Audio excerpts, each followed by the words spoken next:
95% bugungi kungacha mavjud bo'lgan barcha davlat, barcha sulola, xonadonlar boshqargan, siyosiy jihatdan birlashtirgan, parchalagan, nima qilgan bo'lsa, bular ko'chmanchi negizida ko'chmanchi madaniyatga taqalgan siyosiy tanalar. Misol, kushonlar kelib chiqishda nima bor? Yueji degan xalq bor. Yueji kim? Yueji Oltoy janubiy hududlaridan, Sharqiy Turkistondan bu yerga hunlar surgani uchun surilib kelgan ko'chmanchi qavm, qabila.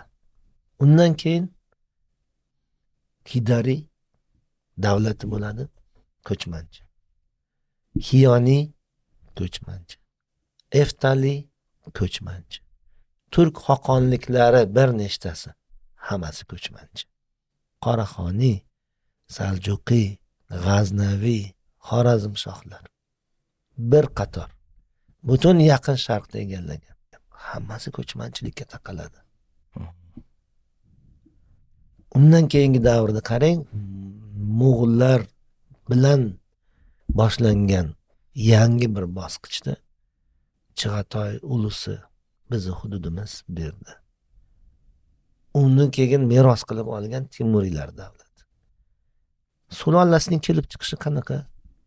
Xonadonning kelib chiqishi. Barlos turk ko'chmanchi urug'i. Qani o'troq sivilizatsiya vakillari tomonidan qurilgan davlat bizda.